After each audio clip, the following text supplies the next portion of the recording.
The alarm did not ease me awake. It hit like a fist against the side of my skull. One sharp pulse that dragged me out of a dead sleep at 3 in the morning and threw me upright before my eyes were even open. I was already reaching for the comm panel on the wall before my feet touched the cold floor. The red light above the door was spinning. Not blinking. Spinning. That meant fleet emergency. Not a drill. Not a sensor ghost. Something real was happening above my head. "Dales," I said into the comm. "Admiral, you need to see the forward scope right now." It was Lieutenant Carver. His voice was tight in a way I had never heard from him in 4 years of service together. And Carver was not a man who became tight without very good reason. 17 contacts. They came out of faster-than-light travel directly above the atmosphere. No warning signal. No approach vector. No prior hail. They just appeared, Admiral. All 17 at once. I was already pulling on my uniform in the dark. "Battle stations?" "Already called. Captain Harley is holding the bridge for you." I moved fast through the corridor of the orbital station. The lights had shifted to low red across the entire deck. Crew members were running in both directions, some carrying equipment, some moving toward their posts with the kind of focused urgency that only comes from serious preparation and serious belief that the preparation is about to matter. Nobody was panicking. That mattered more than anything else I could have seen in that corridor. It steadied something in my chest that had started to come loose the moment I heard Carver's voice. We had trained for this moment, not because we were certain it would come, but because we were honest enough to admit that it might. 6 months ago, the day the Vreth Collective sent their first and only communication to Earth, a 40-page document that translated across 3 days of effort by every language team we had, into something that resembled a property deed more than a greeting, I had walked out of the Secretary General's briefing room and looked at the stars above the New Edinburgh skyline, and understood, with a clarity that required no analysis, that whatever happened next was going to be decided not by the words we exchanged, but by the choices we made, when nobody from the Galactic Council was watching. The Vreth document had been polite. That was what struck me most when I first read it. Polite, formal, clean language. The kind of language you use when you are very confident that the recipient has no meaningful choice. Submit to the collective's administrative authority. Contribute a fixed percentage of Earth's industrial output to Vreth interests. Accept Vreth overseers in every major governmental body.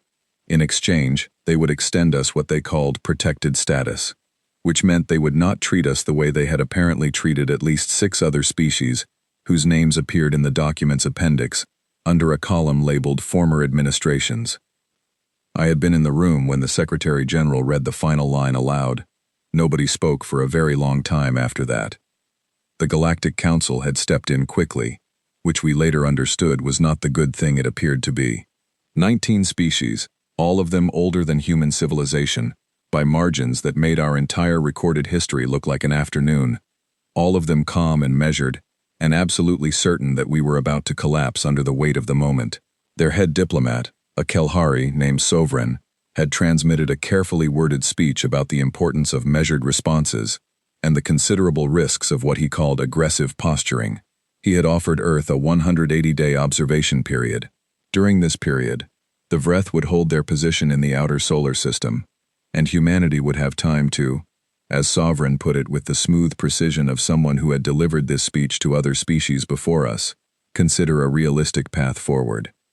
What he meant was, use the time to find a way to say yes, without losing too much dignity in the process.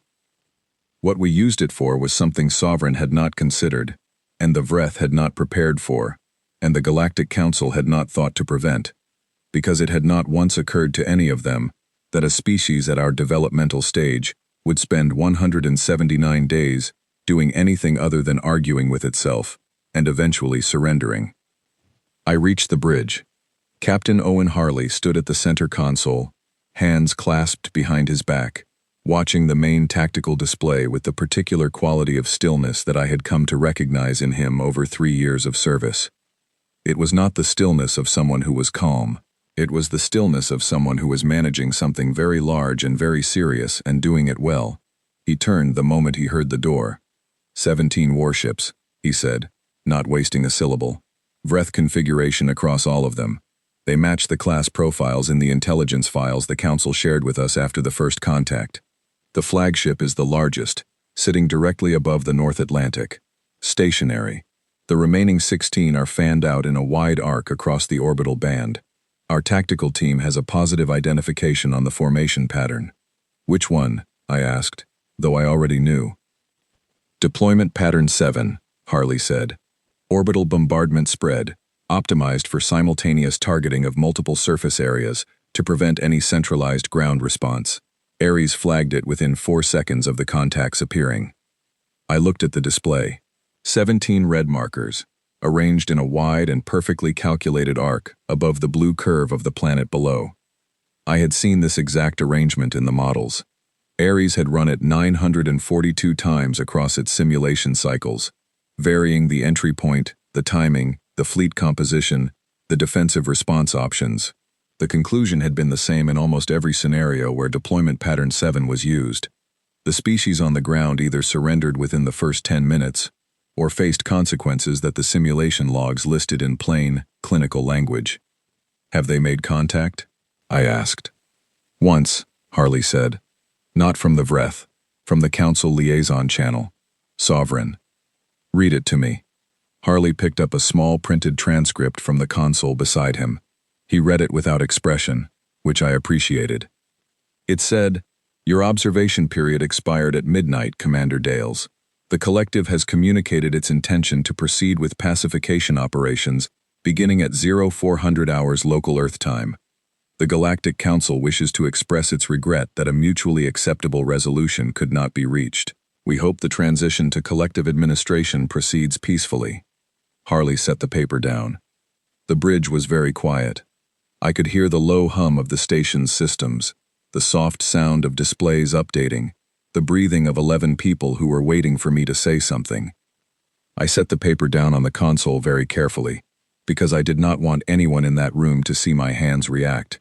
Not out of fear. What I was feeling in that moment was not fear. It was something older and quieter, and in some ways colder than fear.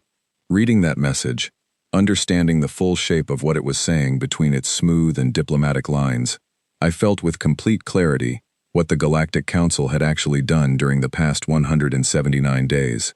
They had not mediated. They had managed. They had kept us quiet and patient and full of hope, while a decision that should have been ours to make was being made for us in a chamber we were not permitted to enter.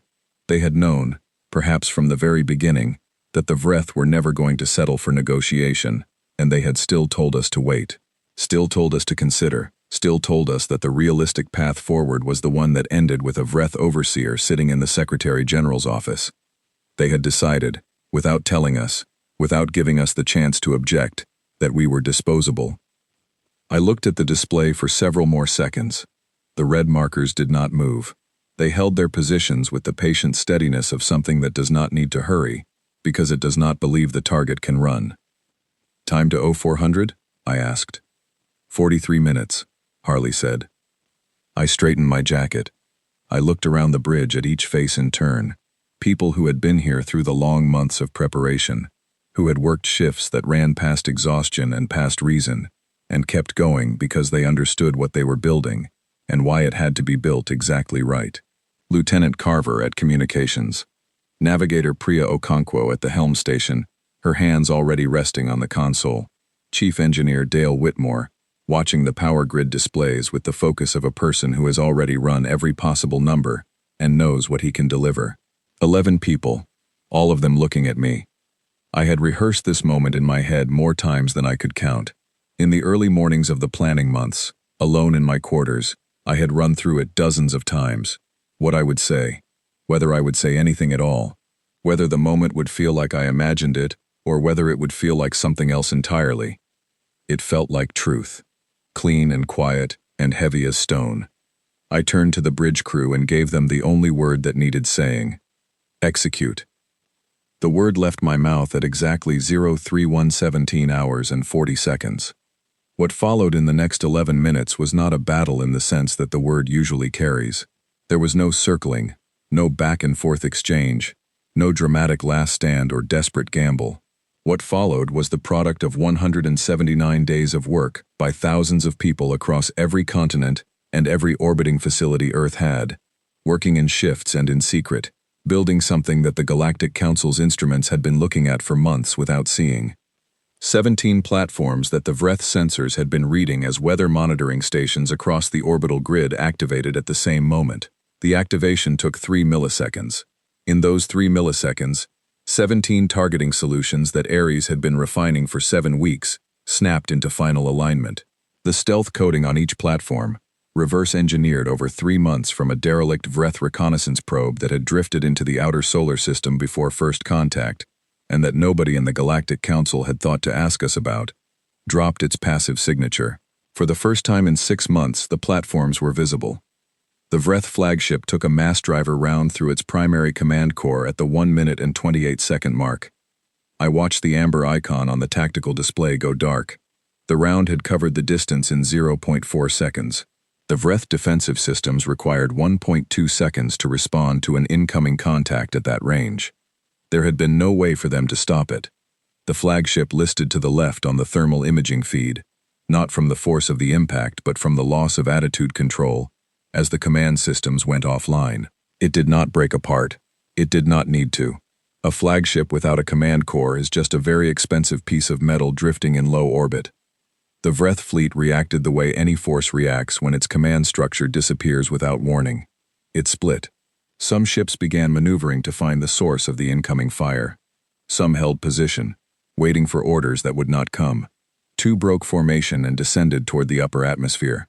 Ares had modeled that response in simulation cycle 1,407,000. The 2 platforms assigned to those ships adjusted their tracking automatically and followed. A Vreth captain opened a hail at minute 4. The translator rendered his voice in real time, clipped and rapid. Your vessels are not rated for this engagement class. Your technological index does not support this level of output. This is not a possible outcome for a species at your development stage. I did not respond.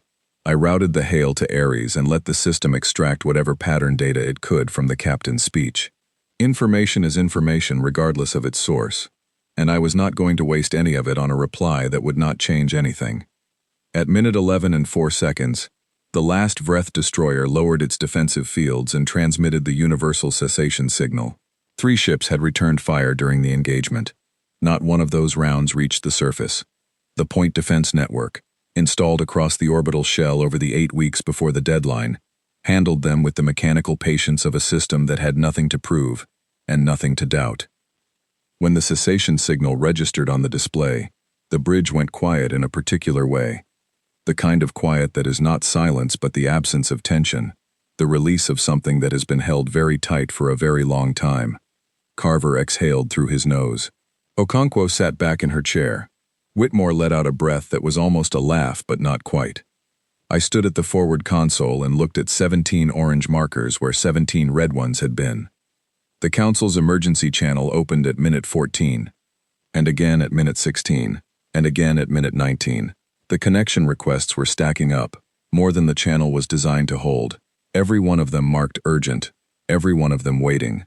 I told Carver to put every request into a holding queue. All of them, Admiral?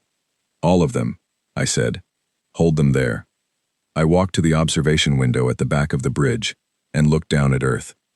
The planet below was ordinary and warm and full of light, cities glowing across every continent.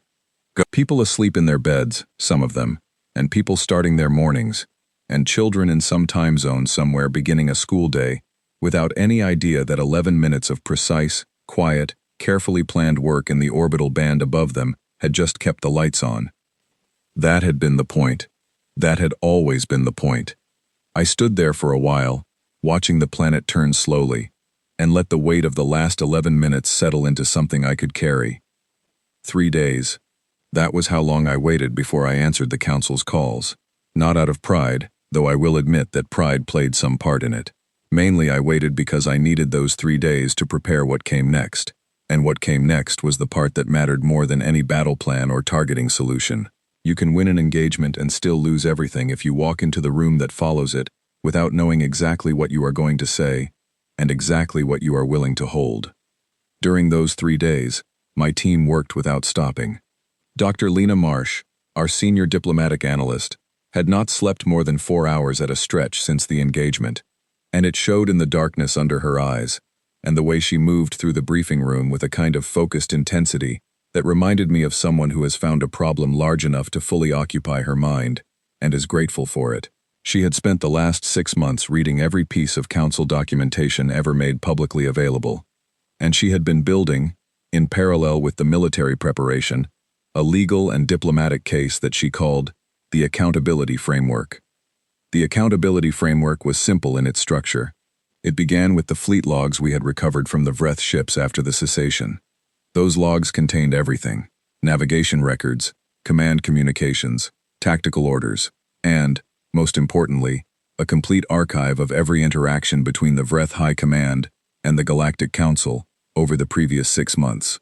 The Vreth, it turned out, kept extraordinarily thorough records. This was one of the few things they had done that worked in our favor. Buried in those records, in a file that had been transmitted to the Vreth Command from a Council internal channel 12 weeks before the engagement, was a document with a classification stamp that I had never heard of before Lena brought it to me. She set it on the briefing room table and pointed to the designation line at the top. I read it 3 times to make sure I was reading it correctly. Predisposable Buffer Species, Classification Code, PDR-7. The document was 4 pages long. It recommended that the Council allow the Vreth pacification of Earth to proceed without diplomatic intervention on the grounds that humanity presented, and I am quoting directly from the page Lena had highlighted, insufficient strategic value to justify the diplomatic cost of intervention. In the final paragraph, under a heading labeled Post-Pacification Considerations, the document noted that Earth's population and industrial base should be monitored after transfer to collective administration for any useful technological or biological assets that might be of value to Council member species. I sat with that document for a long time. Lena sat across from me and did not say anything, which was the right thing to do. Some things need to sit in the air for a moment before you can respond to them intelligently. Then I picked it up, folded it carefully, and put it in my inside jacket pocket. "We are bringing this to the chamber," I said. "I know," she said. "I have already prepared the evidentiary chain, every transmission, every date stamp, every authentication code. Nothing they can challenge on procedural grounds." "Good," I said. "What else?" She opened her tablet. "The reparations framework. I have calculated the total economic impact of the 6-month Vreth presence in the outer solar system on every human colony and settlement. The presence created a security environment that forced diversion of industrial resources away from civilian development and toward defense preparation. That diversion has a measurable cost. The number is large. Give it to me." She gave it to me. It was a very large number. I told her to verify it twice and document every source. "The Tier 1 demand," she continued. "The Council's charter has a provision for emergency reclassification of member species status under Article 19, subsection 4. It has only been invoked twice in Council history, both times to demote a species after a conflict. There is no precedent for invoking it upward, but the language of the provision does not exclude that direction. I have prepared a legal argument for why Article 19.4 applies. Will it hold?" She looked at me levelly. "It will hold if the chamber is paying attention to the law rather than the politics. I believe that after what happened 3 days ago, enough of them will be." On the morning of the 4th day, I answered Sovereign's channel request. I did not say much. I told him that Earth was prepared to send a delegation to the Grand Assembly Chamber at his earliest available session date, and that the delegation would arrive prepared to discuss terms. I used the word terms deliberately, and without softening it in any way. He paused before responding. I counted the pause. It lasted approximately 4 seconds, which, for a diplomat of Sovereign's experience, was a very long time. "We will schedule the session," he said. The Council's Grand Assembly Chamber was even larger in person than it appeared on the feeds we had been watching for 6 months. The ceiling was high enough that the upper tiers of seating disappeared into a soft haze of ambient light, and the concentric rings of representative positions swept outward from the central floor, in a pattern that was mathematically precise and deliberately intended to communicate the weight of accumulated history. Every surface was made from materials I could not identify. Dark, smooth, with the look of something that had been there for a very long time and intended to be there for a very long time more. I walked to the center floor and stood in the speaking position. Harley and Lena took positions in the delegation gallery to my right. I looked around the chamber at the faces of the Galactic Council. 19 species. Hundreds of representatives, the people and entities that had been managing the affairs of this region of space for longer than human civilization had existed, and I felt the particular quality of attention that comes from a room that does not yet know what it is about to hear, but is certain it will be significant. The chief moderator, a tall Elhari whose translated name came out as governing voice in every system we had used, opened the session formally, expressing the Council's desire to hear a full accounting of the recent incident in the Sol system, and to discuss the path toward regional stability. His tone was the tone of someone who has opened difficult sessions before and believed, from long experience, that the difficulty could be managed with enough patience and enough structure. I let him finish his opening remarks. Then I began.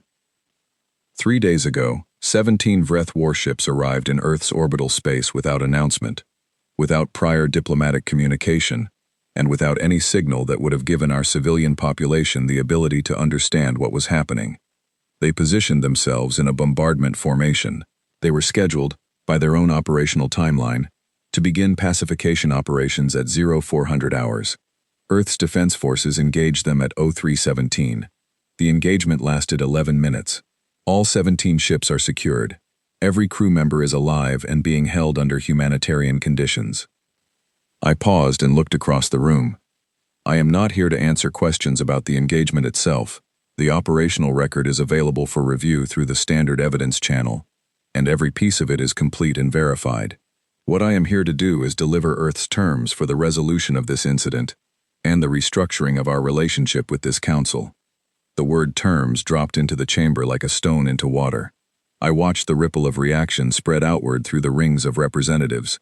Not outrage, not protest, something more complex than either of those things.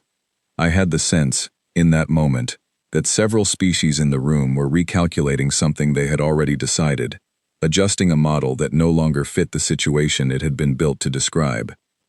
Sovereign rose from his position in the inner ring before I could continue. He moved to the secondary speaking position, with the smooth efficiency of someone who has navigated council procedure for a very long time. "Commander Dales," he said, "before we proceed to your delegation's position statement, I want to address the situation with some directness, because I believe that directness is appropriate here. What occurred in the Sol system 3 days ago was, by any reasonable metric, a significant escalation. The Vreth Collective, whatever concerns may exist about their approach to the situation, represents a major stabilizing force in this region. The engagement you have described, the disabling of 17 warships in 11 minutes, has sent a signal to every species in a wide area of space that is already producing concern. I would ask you to consider, before presenting demands, what the consequences of further destabilization might be." I looked at him steadily. "We understand exactly what the Vreth Collective represents," I said. "We have their fleet logs." I heard Lena's tablet activate behind me. She began the evidence transmission to every council member's display simultaneously. Every screen in the chamber lit up with the same document header. The fleet logs include a complete record of every communication between the Vreth High Command and this council during the 6-month observation period, including a communication originating from a council internal channel 12 weeks before the engagement. I reached into my jacket and took out the folded paper, including a document that formally classified Earth under a designation that I will read aloud now, so that there is no ambiguity in the record of this session. I unfolded the paper. Predisposable Buffer Species. Classification Code, PDR-7. Recommended Disposition. Allow Vreth pacification to proceed. Rationale.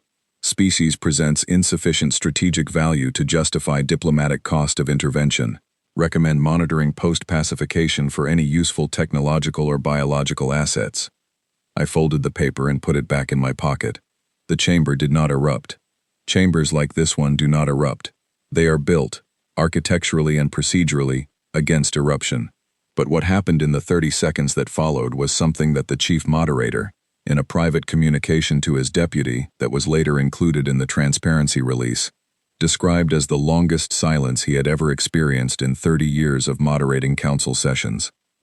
Sovereign did not speak. He sat down. I looked around the chamber slowly and let the silence run its full length. Then I continued. Earth's first term is reparations. The Vreth Collective will compensate every human colony and settlement for documented economic losses resulting from the armed Vreth presence in the outer solar system during the 6-month observation period. The calculation methodology is included in the evidence packet. The payment will be completed within 1 standard year. Earth's second term is full disclosure. This council will release every intelligence assessment, diplomatic communication, advisory document, and internal classification relating to humanity that was produced during the observation period. Every document, without redaction, within 30 days. Earth's third term is reclassification. Earth will be granted immediate Tier 1 standing within this council, equal in every formal respect to the standing currently held by the Vreth Collective. The legal basis for this reclassification, under Article 19, subsection 4 of the Council's own charter, is included in the evidence packet. I stopped. I had said everything I needed to say.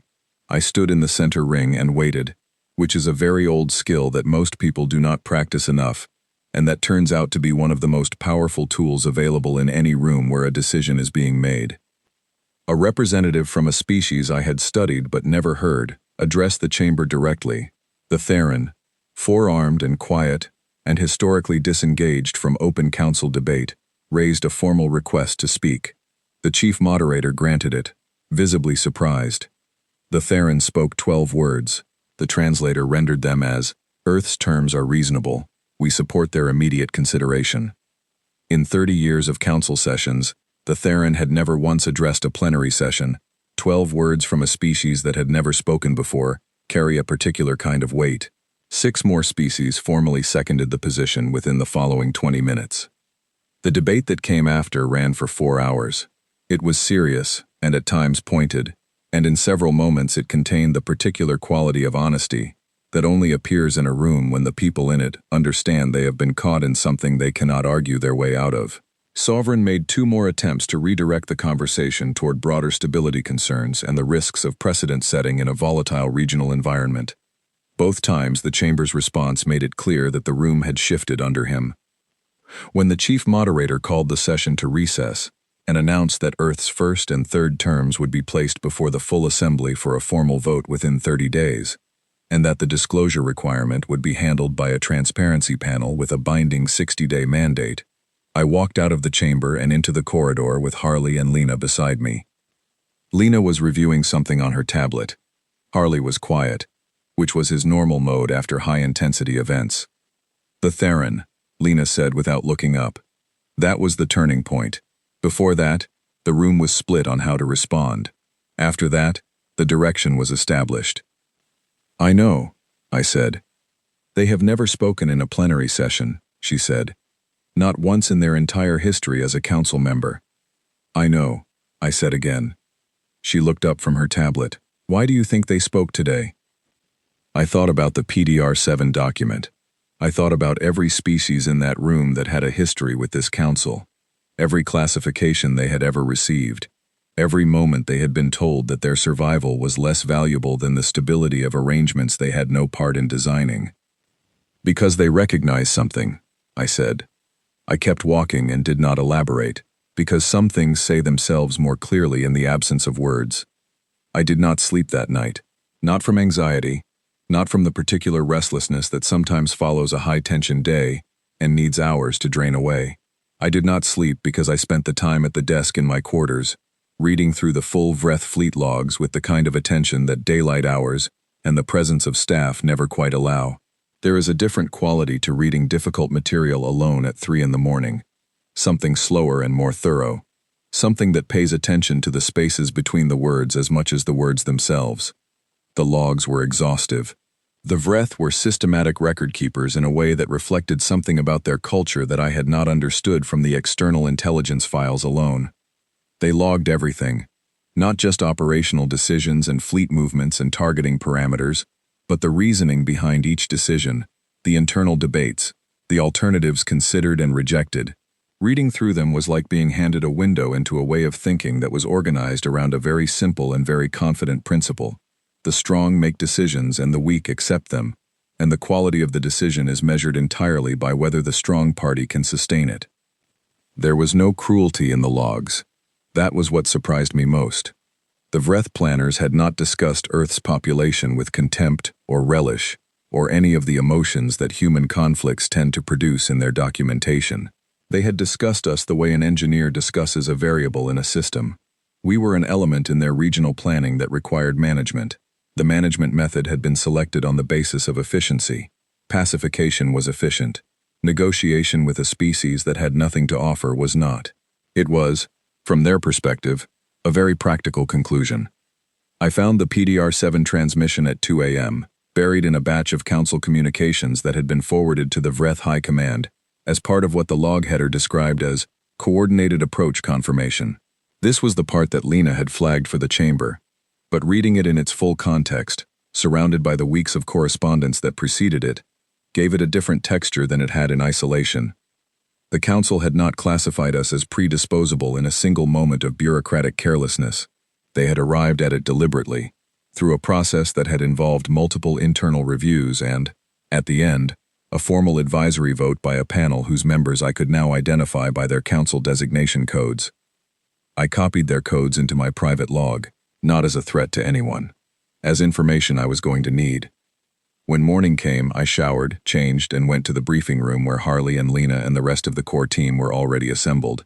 I set my notes on the table and looked at the faces around me, people who had been running at full effort for 6 months and who were now operating in the particular kind of exhaustion that does not feel like tiredness, because the purpose is still running strong underneath it. The council will vote within 30 days, I said. That vote is not a guarantee. We have created a strong position, but a strong position is not the same as a finished one. Between now and the vote, we have work to do that is more delicate, and in some ways more difficult, than anything we have done so far. The engagement was a physical problem.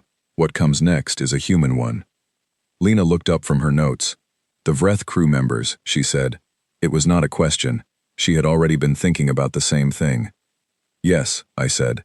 And the 9 contact requests from the smaller species, and the transparency panel process, and how we conduct the next 30 days in a way that says something clear and consistent about what kind of civilization we intend to be. Colonel Warren Finch, our civilian liaison, leaned forward slightly. He was a careful man, precise in his speech and deliberate in his manner, and he had the particular quality of someone who has spent a long career thinking about consequences.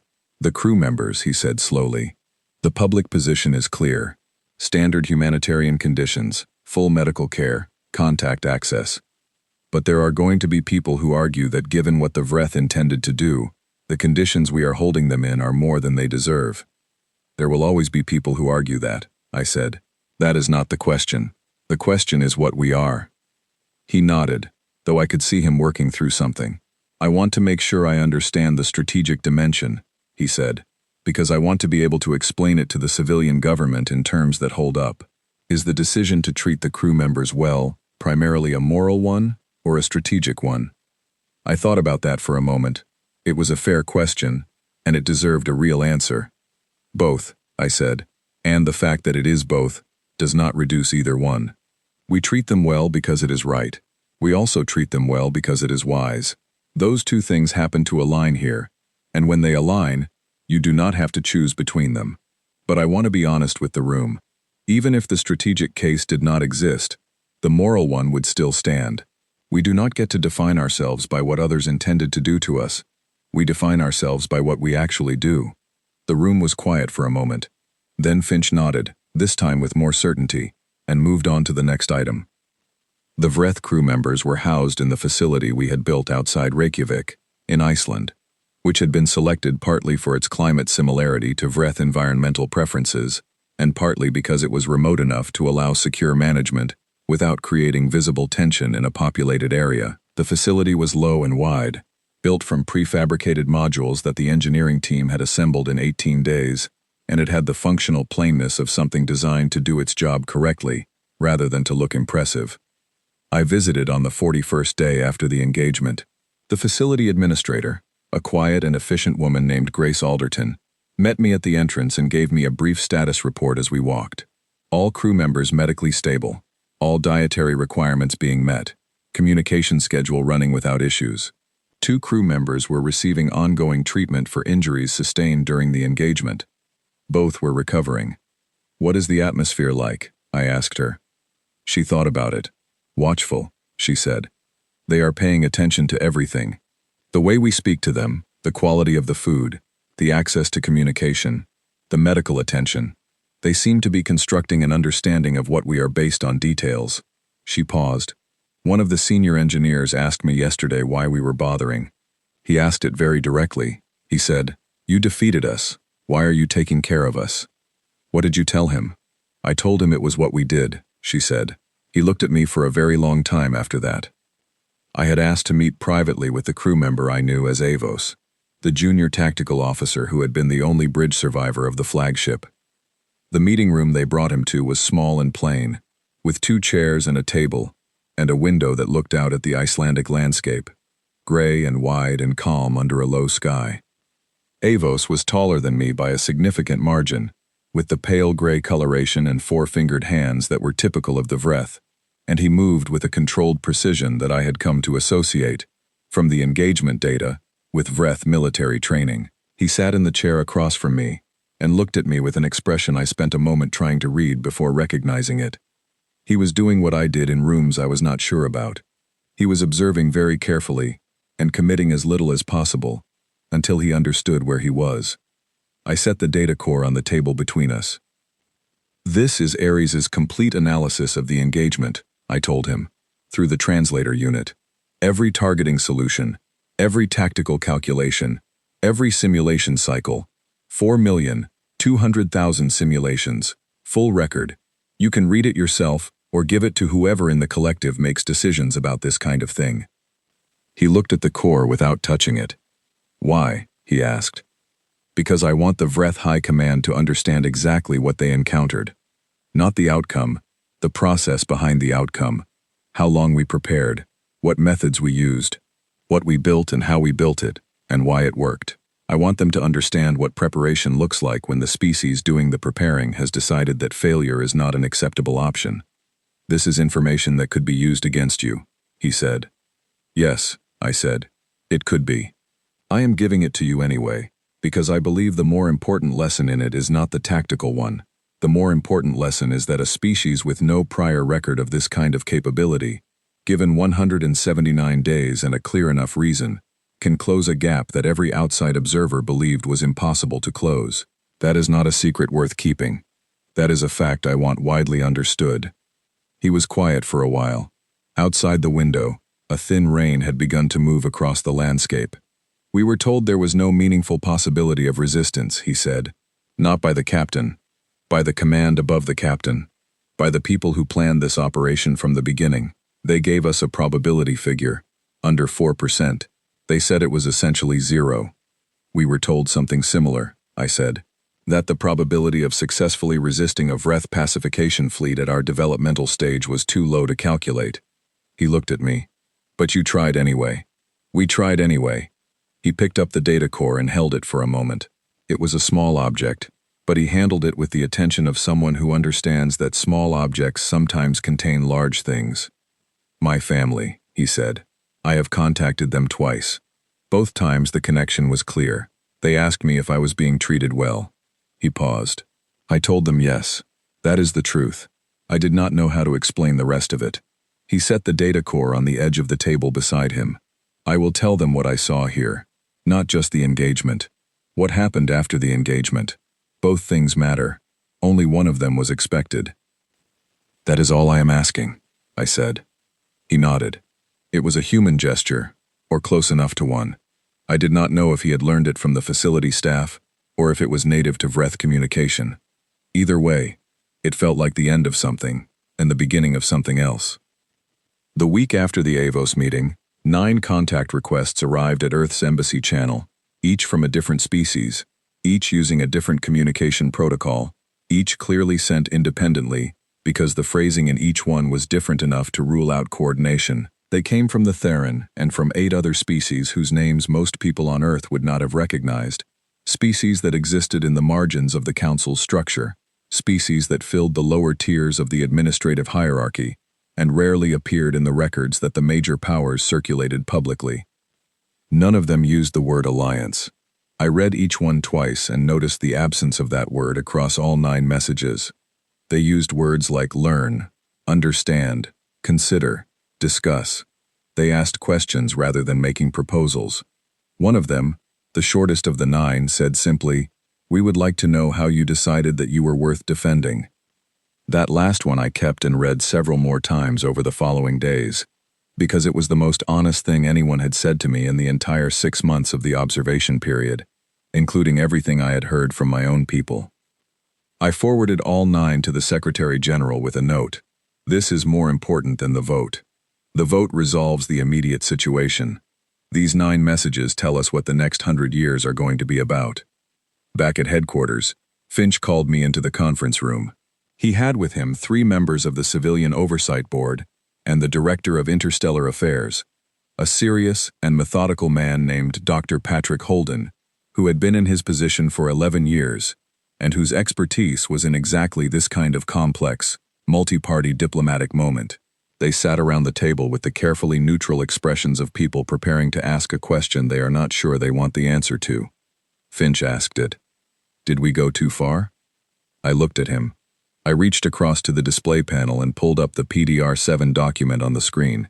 Predisposable buffer species. Recommended disposition. Allow Vreth pacification to proceed. Recommend monitoring for useful biological assets. I left it on the screen and looked around the table. Nobody asked the question again. Holden cleared his throat. The 9 contact requests, he said. What is your recommendation? Accept all of them, I said. Engage with each one individually. Take the time to understand what each species is actually asking, and give them a real answer. Not a diplomatic one, not a political one, a real one.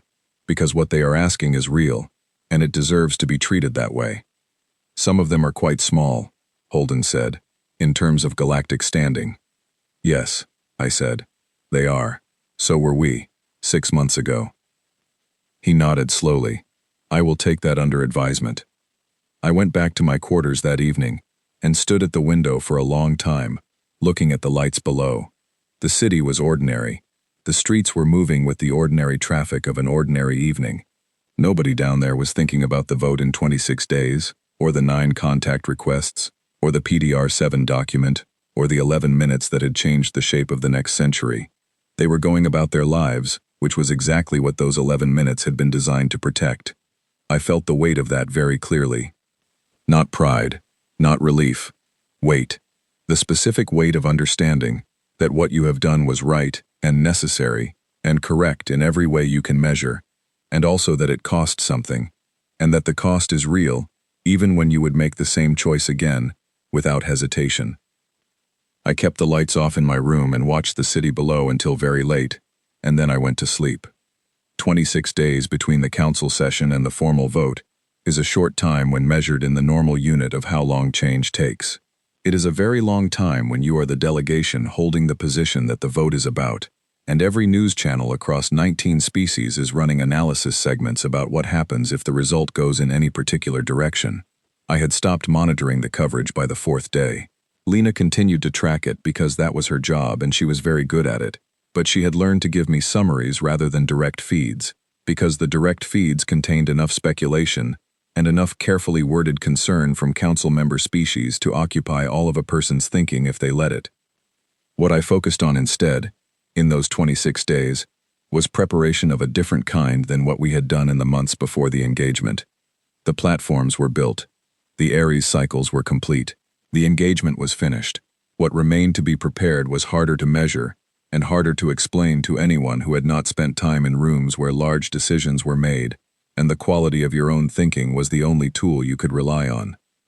I spent time with the 9 species who had sent contact requests, not all at once, individually, through channels that Lena's office set up carefully to ensure each conversation was substantive rather than ceremonial. I talked to their representatives for hours at a stretch, sometimes through translators that were clearly working at the edge of their capability, producing renderings that were technically accurate, but occasionally lost a particular quality of tone that you had to reconstruct from context. Not about military capability or defensive architecture or the technical details of how we had built what we built. About the question that one of them had sent in a single line: how do you decide that you are worth defending? The answers were not simple, and they were not the same from one conversation to the next. But they had a common thread that I found myself returning to again and again in the quiet hours between meetings. Every species I spoke to, every single one of the 9, had a moment in their history when they had been told by something larger than themselves that their value was limited, that they were insufficient, that their survival was a consideration that ranked below other priorities in a larger calculation that they had not designed and could not change. And every one of them had responded to that information in some way, some by accepting it and adjusting their ambitions accordingly, some by appealing it through channels that were not built for that kind of appeal, some by retreating into smaller and smaller spaces of influence and waiting for the calculation to change on its own over time. None of them had done what we had done, not because they were incapable of it, because nobody had told them clearly enough that incapability was not the obstacle. The obstacle was the belief, deeply rooted and quietly maintained across generations of living inside someone else's framework, that the calculation was someone else's to make. I tried to explain this as clearly as I could in each conversation, and I found that the clearest way to say it was also the simplest. You decide you are worth defending the same way you decide anything that matters. You make the decision before you are certain it will work. You accept that uncertainty, carry it with you into the work, and you do the work anyway. The certainty, when it comes, is a result of the work. It is never the reason for it.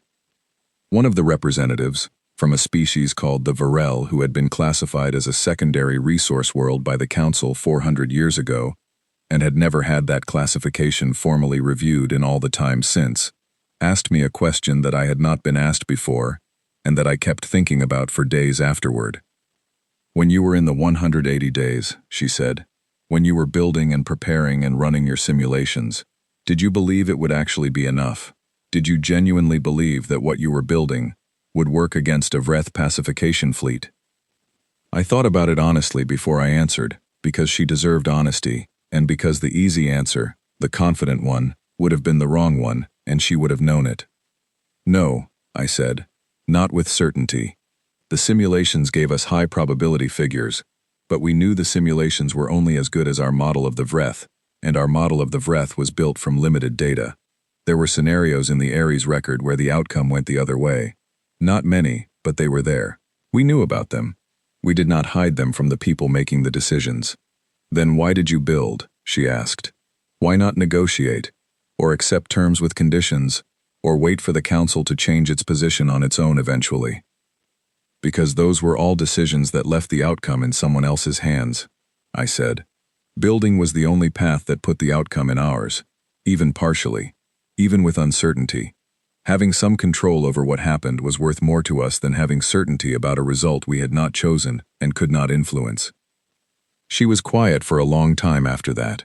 Then she said, "We have had this conversation within our own government 4 times in the past 400 years. Each time, the people arguing for building lost the vote. The people arguing for patience won. We are still a secondary resource world." I did not have a simple response to that. I thought carefully before I answered, because the wrong thing said carelessly in this context would do real damage to a real situation that was not mine to manage, but that I was being asked to illuminate. I cannot tell you what the right answer was for your species 400 years ago, I said. I do not know your situation well enough to make that judgment, but I can tell you that patience, as a strategy, only works if the thing you are waiting for is actually coming. If what you are waiting for is a change in someone else's calculation, you need to ask yourself what would cause that calculation to change. And if the answer is nothing that you are currently doing, then patience is not a strategy. It is a way of describing the absence of one. She looked at me for a long moment. I will take that back to my government, she said. I hope it is useful, I said, and if they want to discuss it further, the channel is open. That is a genuine offer, not a courtesy. The conversation with the Theron representative was the last of the 9 and the most unusual. She was the same individual who had spoken in the council chamber, the first Theron ever to address a plenary session, and she came to the meeting with a quality of stillness that made every other meeting I had been in during those 26 days feel slightly loud by comparison. We sat across a table from each other for the first several minutes without speaking, which she seemed to find entirely natural, and which I eventually decided to match, because I had learned enough about communication by that point in my life to know that the person who speaks first is not always the person setting the terms of the conversation. Sometimes you speak first because you need to. Sometimes you wait, because the other person needs to choose when to begin. She chose her moment. "We have been watching this council for 300 years, she said. "We joined it because we believed that participation was better than exclusion. We stayed because leaving would have been worse than being ignored. We have never spoken in a plenary session because we believed that anything we said would be heard as the voice of something small and weighed accordingly. The weight of our words would not change the outcome of any vote. We understood this. We accepted it. We continued to attend, because presence was the only thing we could offer that could not be directly dismissed." I waited. "You spoke in a different language," she said, "not the language of the chamber, not the language of procedure or precedent or strategic positioning, the language of what you built and what you were willing to do with it when the moment came. We spoke in the session because we understood that language, and because it was the first time in 300 years that something in that chamber had been said in terms we recognized as true, in the way that truth is true when it actually costs something to speak it aloud." "What will the Theron do with the next 30 years?" I asked. She looked back at me, with a calm so complete it was almost physical. "We will see what Earth does with them first," she said, "and then we will decide." I accepted that. It seemed the most honest possible answer, and I had come to value honesty over reassurance in most contexts, but especially this one. On the 23rd day, Dr. Holden informed me that the Secretary General had formally accepted all 9 contact requests and established a working group to handle them. He also told me, with the particular quality of restraint that characterizes a man delivering news he has complicated feelings about, that the working group had been named the Earth Partnership Initiative and had been given a mandate broad enough to include both diplomatic engagement and practical developmental support programs. I thanked him. He looked at me for a moment. "You knew this would happen," he said. "Not just the vote. All of it. The 9 requests. The Theron speaking. The way the smaller species shifted position in the chamber after the PDR-7 document was read aloud. You planned for this outcome." "We planned for the engagement," I said. "The rest of it is what happens when you do the right thing in a room large enough that other people can see it clearly." He thought about that. "That is either very wise or very fortunate," he said. "Most of the time," I said, "it is both." He nodded and went back to his work, which was exactly the right response. Colonel Warren Finch called me into the conference room the following afternoon. He had 3 members of the Civilian Oversight Board with him. He was a precise man, careful in his language, deliberate in his pacing, and he asked me the question he had been building toward with the directness that was one of the things I respected most about him. "The Vreth crew members," he said.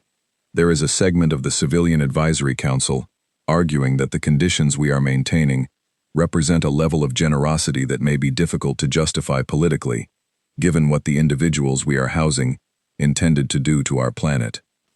"What is the question?" I asked. "Whether we should review the conditions before the vote, to send a clear signal." I looked at him steadily. "The crew members did not make the decision to come here," I said. "Their commanders made decisions about our species without understanding us, and the crew members flew the ships those commanders sent. That is a different thing. Every one of them is in our facility because they were doing their jobs, not because they chose our destruction as a personal goal." I paused. "The conditions we are maintaining are not generosity. They are standards. If we change our standards based on a political calculation, we are saying that our standards are preferences, and preferences can be abandoned when they become inconvenient. That is not what I want Earth to mean." The room was very quiet. "There is also Avos," I said, more quietly. "He is in contact with his family twice a week. He gave me his word that he would tell the Vreth Command what he saw here. The best thing I can do to support that is ensure that what he sees continues to be exactly what I described to him. Consistent, predictable, worth trusting." Finch looked at me for a long moment. "Understood," he said. "I will communicate that to the Advisory Council." As the Oversight Board members filed out, The youngest of the three, Dr. Helen Burke, paused at the door and said, "I think you are right, about all of it. I wanted you to know that." I thanked her. It mattered more than the size of the gesture might suggest. On the 25th evening, Harley found me at the observation window and stood beside me looking at the city below, and we were quiet together in the way that people can be quiet when they have been through the same long months, and do not need to explain anything to each other to understand what they are both thinking. "The vote is tomorrow," he said. "Yes," I said. "Are you ready?" Ready in the sense of having a plan if it goes wrong, not ready in the sense of being at ease with the possibility. You cannot be at ease with it. You can only know what you will do. "What will we do?" "Continue," I said. "Everything we have built over the past 26 days exists whether or not the Assembly agrees with it tomorrow. The vote matters. It is not the only thing that matters." He was quiet for a while. Then, "Whatever happens tomorrow, those 11 minutes already happened. Those cities down there are still lit because of what we built. Nothing the council decides changes that."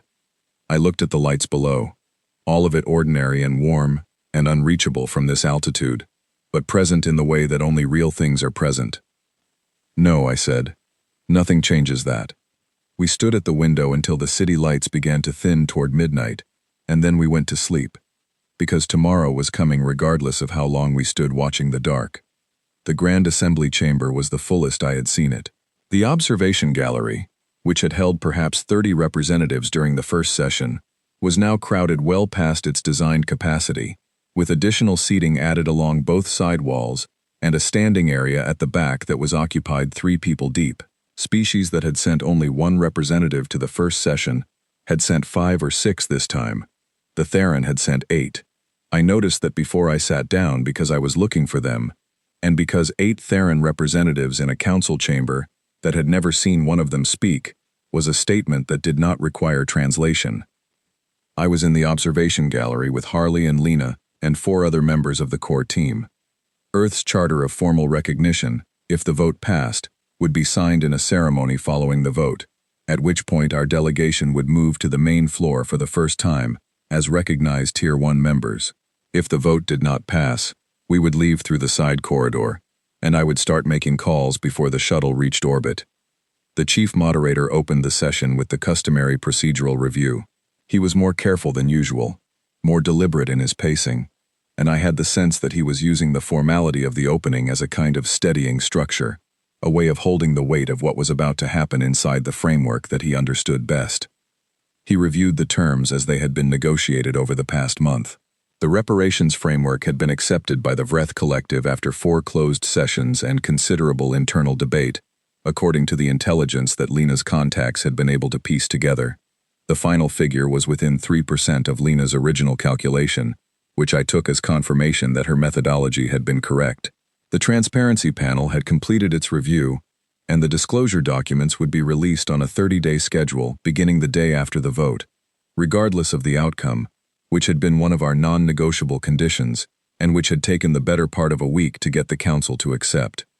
The Tier 1 vote was the last item. Sovereign spoke before the vote was called. He was composed in the way that only the very experienced can maintain composure when they understand that the room is not moving in their direction, that the architecture of the moment has been built around them rather than with them, and that the best available option is to say something true, and say it well, and trust that the record will reflect it accurately. "What has occurred over the past 63 days, he said, is without genuine precedent in the Council's recorded history. A species classified at a pre-contact development level engaged and neutralized a Tier 1 military force. That same species then entered this chamber and presented a set of terms rather than a set of requests. And this Council, for the first time in its institutional memory, is now considering whether to grant Tier 1 standing to a species that has not simply survived, but has actively shaped the conditions of its own recognition." He paused. "I want to say, for the record, that my concerns about the precedent this sets have not changed. A species that can achieve this kind of capability in 179 days, under conditions of diplomatic engagement, represents a new category of variable for which our frameworks have no established protocols. That is a concern that this Council needs to address systematically. beginning immediately after this vote, regardless of how it falls. He looked toward the gallery where I was seated. I also want to say, for the record, that the manner in which Earth has conducted itself in the 63 days following the engagement, including the treatment of Vreth crew members, the approach to the 9 subsidiary contact requests, the transparency of the evidence submission, and the stated willingness to work within Council structures going forward, has not been what many of this Council's members expected, including myself, and that matters. He sat down. The chief moderator let the silence after that statement run for a moment longer than procedural necessity required. I thought he did it intentionally, and I thought it was the right decision. Then he called the vote. 247 species, 1 formal voice each. The voting process was conducted through the Council's standard verification system, each species registering its position through a sequence of acknowledgements that was displayed in real time on the chamber displays without individual species identification. The results would be announced as aggregate figures. Individual positions would appear in the full record, which would be public, but only after a 48-hour delay. I watched the aggregate counter run. I had tried, in the days leading up to this moment, to do the calculation myself, working from what I knew about each species' position, each one's history with the Council, each one's relationship with the Vreth and with Earth.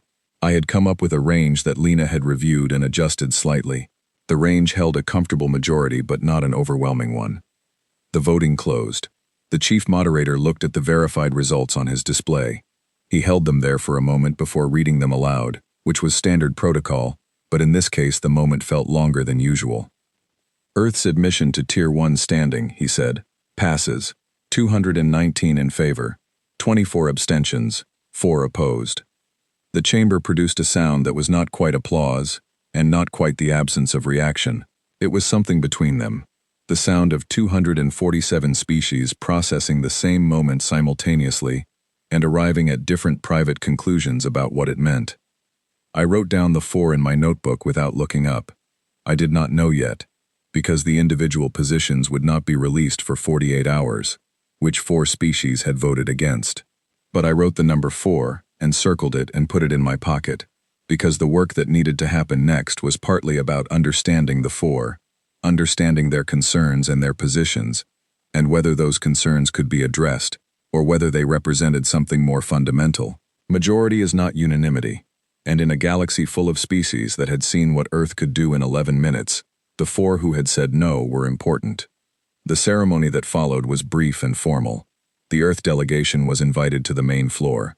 I walked down from the gallery with Harley and Lena and the others, and we stood in the center ring while the chief moderator read the language of the formal charter in the Council's 7 official languages, each one represented by a separate voice in the chamber's acoustic system, layering over each other in a way that was either beautiful or disorienting depending on how you held it. When the signing was complete and the charter was sealed, the chief moderator offered me the floor for a closing statement. I had not written anything. This had been deliberate. I did not want to stand in that room and deliver something that had been edited and refined and approved by committees, because what I had to say was not that kind of thing, and it would not survive that process intact. I stood in the center ring for a moment before speaking. The chamber was very quiet. We did not want this, I said. I want to be clear about that, because I think it matters, and because I think the clarity of it serves both us and you.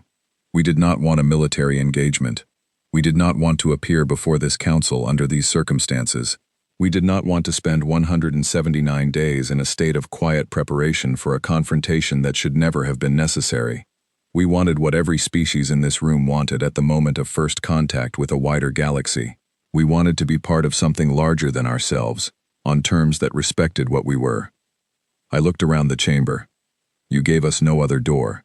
That is a statement of fact, not an accusation. The door we wanted was not available. The door that was available was the one we used. And we are here now, in this room, in this moment, with a relationship to this institution that is different from what it was this morning. What we do with that difference is the question that is going to define the next 100 years, for Earth, for the 9 species who asked us how we decided we were worth defending, and for this council, which is going to have to decide whether the frameworks Councilor Sovereign mentioned, the ones that did not account for us, were an exception or a pattern. I paused. We hope to help you find the answer. That is what we are here to do.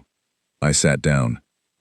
The applause, when it came, was not universal, but it was present, and it came from more directions than I had expected, including from the Theron Gallery, where 8 representatives were making a sound together that the translator indicated was approximately the Theron equivalent of acknowledgement and approval. The session ended 30 minutes later. People began filing out through the chamber's multiple exits, small clusters forming and dispersing, the specific social pattern of a large room at the end of something significant, when nobody is quite sure yet what to say to each other. I was almost at the gallery exit when the council aide found me again. The same young Kelhari woman from the corridor after the first session. She moved through the crowd with a purpose that suggested she had been looking for me specifically and had needed to be quick about it. She fell into step beside me. "Admiral Dales," she said, "I wanted to ask you something about what you said in there." "Go ahead," I said. "You said you hoped to help the council find answers," she said. "Did you mean that? Or was it the kind of thing you say at the end of a ceremony?" I stopped walking and looked at her. She was direct in a way that was unusual for someone in her position. I found that I appreciated it enough to answer with equal directness. "I meant it," I said. "With one qualification. We will help the council find answers that are true. If those answers happen to support the council's current frameworks, then we will support those frameworks. If those answers suggest that the frameworks need to change, we will say so, clearly and publicly. We are not going to help the council find answers that are convenient. We are going to help find answers that are correct." She looked at me steadily. "That will make things difficult sometimes." "Yes," I said. "That is generally what happens when you insist on correct answers. Things become difficult, but they also become better, eventually, in ways that last. That is the trade." She considered this. "The 4 species who voted against," she said. "2 of them I expected. 2 of them I did not. I think you should know that." I looked at her for a moment. "Can you tell me which 2 you did not expect?" She named them. I added them to the list in my notebook when she walked away. 2 expected, 2 surprising. The 2 surprising ones were more important than the 2 expected ones, and I was going to need to understand why they had voted the way they had before I could do anything constructive about the relationship going forward. Harley caught up to me near the shuttle bay entrance, slightly out of breath, which meant he had been moving quickly through a crowd. The Varel representative asked if we would be at the reception, he said, the formal one after the ceremony. "Tell them yes," I said. "And the Theron want to schedule a formal discussion, all 8 of them, with you specifically." "Also yes," I said, "as soon as possible." He fell into step beside me as we moved toward the bay. "You know," he said, 6 months ago, the Theron had never spoken in a council session. Now 8 of them want to schedule a meeting with us specifically. 6 months ago, I said, we had never been to space outside the solar system. He was quiet for a moment. "Fair point," he said. The shuttle bay was large and mostly empty at this hour, the ceremonial session having cleared most of the other delegations before us. Our shuttle was where we had left it, the simple Earth registration marks on its hull looking, in this large and ancient station, simultaneously modest and completely correct. Lena was already there, standing at the loading ramp with her tablet, reviewing something with the focused expression that meant she had already moved on from what had just happened, and was building the structure of what needed to happen next. I had learned to trust that expression completely. It was always pointing at the right thing. "The transparency release schedule," she said when she saw me. "The panel has confirmed the first batch drops in 29 hours. I want to review the full document set before it goes public, so we can prepare responses for the most significant items." "How long will that take?" 12 hours if we start now," she said. 16 if we wait until morning. "We start now," I said. She nodded and went up the ramp, already making notes. I stood at the foot of the ramp for a moment. The bay was quiet around me, the distant sounds of the station's systems and the farther sound of the chamber still emptying somewhere on the other side of the building. I looked at the shuttle, at the simple clean lines of it, at the Earth registry marks on its side. 63 days since the engagement. 179 days before that. of building and planning and running simulations in the small hours of the morning, while nobody in this station, or this council, or the Vreth High Command believed for a single moment that it was going to matter. I thought about Ares running its 4 millionth simulation cycle at 3 in the morning on the 112th day of the observation period. I thought about the engineering team in the outer solar system bay taking the Vreth probe apart component by component and working backward from what they found until they understood something that had not been in any human textbook.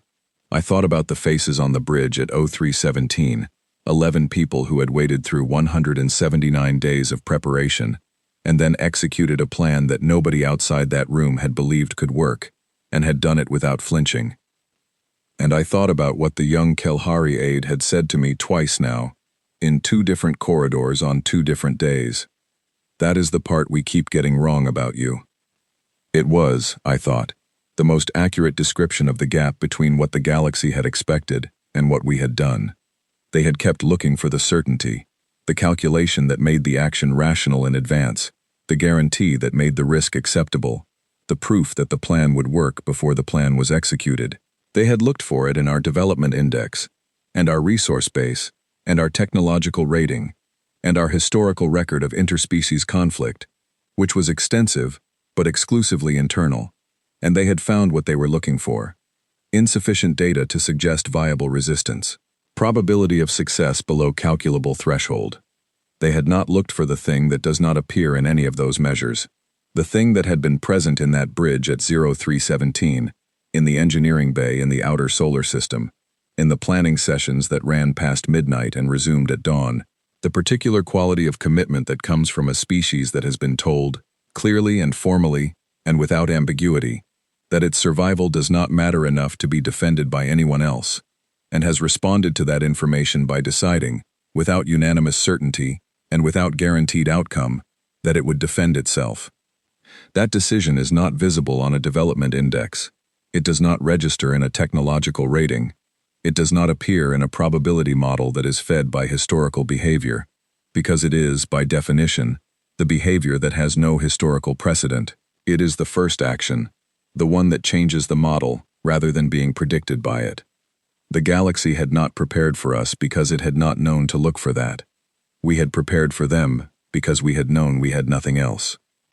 I went up the ramp and into the shuttle, and the door closed behind me, and we lifted out of the station bay and into the clean dark of space, and somewhere below us, 38 years of careful institutional inertia was quietly, permanently, beginning to shift.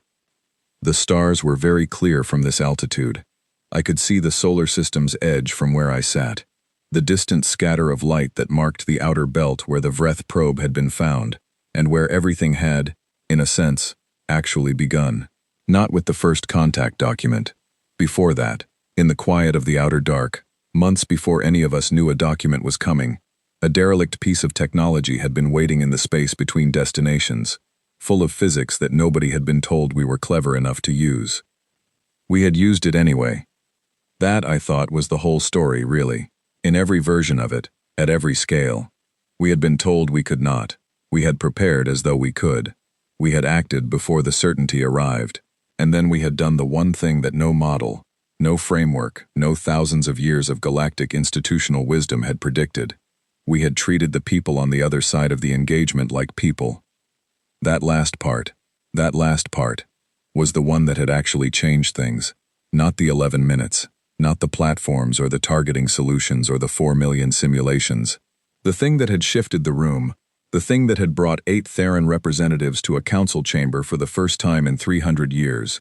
The thing that had produced 9 contact requests from species that did not ask for weapons or strategy, but for the answer to a question about worth, was the fact that we had won, and then immediately demonstrated, without being asked, and without being required to, what winning looked like when the winner was paying attention to something beyond the outcome. The shuttle moved through the dark on its course toward Earth. Lena was working at the table behind me, building the next structure, preparing for the next 30 days. Harley was reading something at the window across from me. The rest of the team was quiet in their own ways, settling into the transition between what had just happened and what was about to begin. I looked at the stars for a long time, all of it out there, the whole enormous, complicated history of a galaxy that had been running its calculations for thousands of years, without accounting for the variable that had just walked into its most important chamber and sat down. What came next was not going to be easy. The 4 votes against were a beginning, not an end. The Council's frameworks were not going to change overnight, or in a year, or perhaps in a generation. The 9 conversations I had started were going to need to become 9 relationships, and relationships are slow and complicated, and require more patience than most people are prepared to bring. The Vreth were still out there, their high command now holding a data core full of Ares simulations, and a freed crew member, who had been told things about humanity that were going to require significant adjustment to their existing model. None of that was simple. None of it was going to resolve cleanly or quickly. And all of it was our responsibility now, not because we had claimed it, but because we had demonstrated, in 11 minutes above Earth, and then in 63 days of deliberate choice afterward, that we were capable of handling it. We did not want this, but we had made it ours anyway. The shuttle dropped into Earth's gravity well, and the planet spread below us, warm and lit and completely ordinary, the most beautiful thing I had ever seen, and I stopped looking at the stars and looked at home instead, and thought about the work that was waiting in the morning.